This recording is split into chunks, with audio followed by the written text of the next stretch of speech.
Hey guys, welcome back. We're back in the car.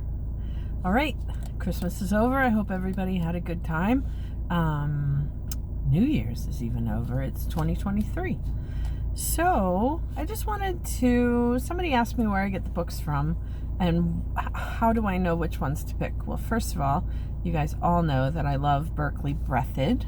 And so a lot of them are from him. I hunt him out specifically because he makes me laugh. So I read some of these books to my kids, and I also have a grandson who is 13 this year, and I read some to him as well. So the other thing I wanted to show you is, this might be silly, but I know you guys will probably understand. This guy is Timmy the turtle. He hangs out with me in the car. He's just coming out of his shell and trying to get to the water, but we're going to hang out for a little bit. And then he likes to hear the stories. And then I have Henrietta. Henrietta is my favorite little companion in the car. And she's a gerbil, I think. I'm pretty sure. And she's made out of alpaca fur. And alpaca fur, if you've ever touched anything that's alpaca fur, it's so soft and it makes you feel good to touch it. So I do pet her and rub her head sometimes. And I know it can be silly, but it's a nice silly for those of us who enjoy having friends along as we drive. All right, so I'll put Henrietta back so she can hear the story too. All right, it's a good one. You ready? It's Edwurd Fudwupper, Fibbed Big. Ruh-roh. And again, it's from our friend Berkeley Breathed. All right, let's see what happens to Edward. All right, so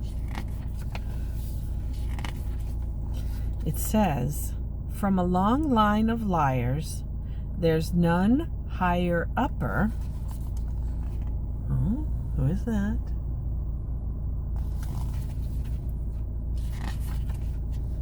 Than my fibbing big brother, the Edwurd Fudwupper.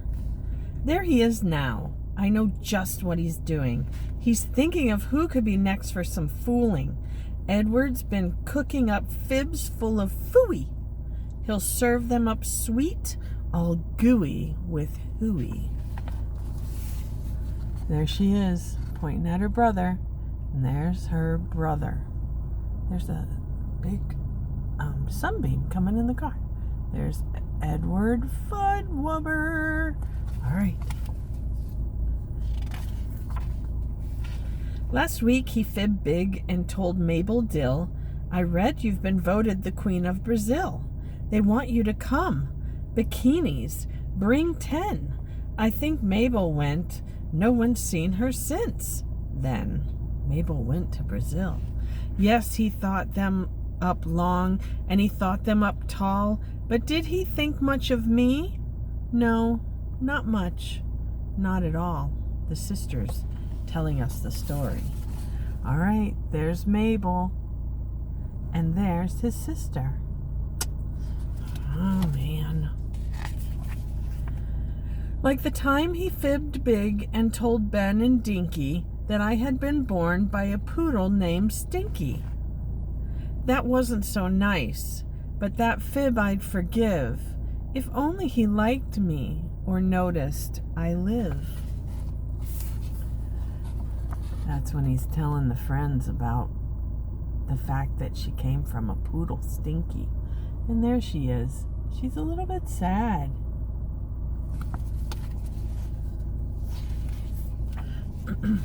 Early this morning, he did it again. He whacked a baseball and things smashed in the den. Dad rushed on over and found Mom's cracked pig.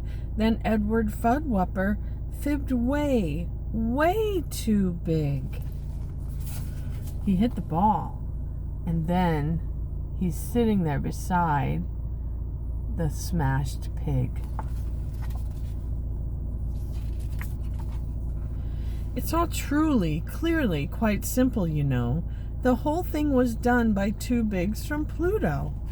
They were cruising by Earth, looking down from above, when they spotted Mom's pig and fell deeply in love. There's his dad looking at him, trying to figure out what's going on. And there's that big fib, those aliens looking down. So they dropped one pig here. He just could not resist. That passionate porker insisted a kiss. But he leaned in too far, and Mom's pig hit the ground. On Pluto, you see, they kiss sitting down.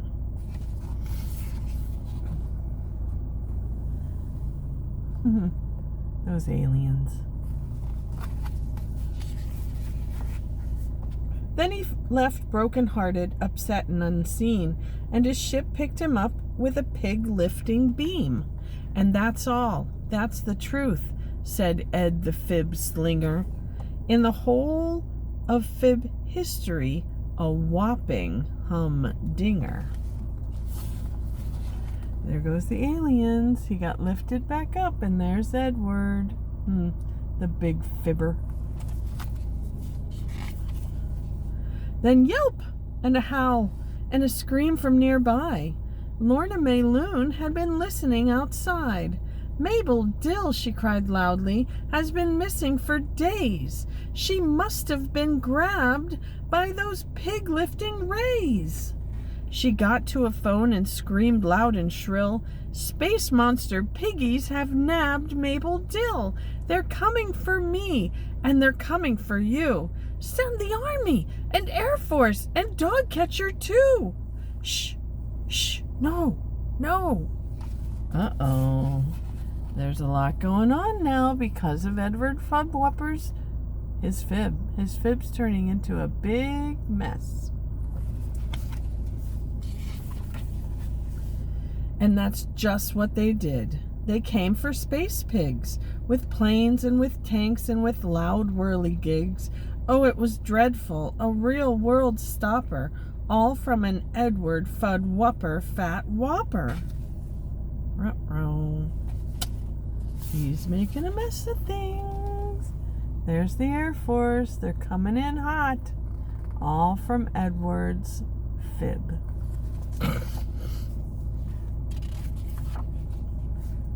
They pointed their loudspeaker dishes to space, and those generals roared till red in the face. Now listen out there, we'll shoot, yes we will. Come back here at once and bring Mabel Dill. Edward watched all of this for quite a long time, but people were staring at something behind. Oh, rats, Edward thought. How much more could there be? What is going on? Uh-oh. They want Mabel back. It was because of Edward that she disappeared, but nobody's paying attention. Okay, I think we're going to finish it tomorrow. So it's Friday. I don't know when you're watching it, but it's Friday for me. And so we'll be back tomorrow and we'll finish Edward Fudwupper. He's not such a good boy. It's kind of scary when you fib because it turns into other things. All right, everybody. I'm happy to be back and happy to be seeing you guys. And I will see you tomorrow.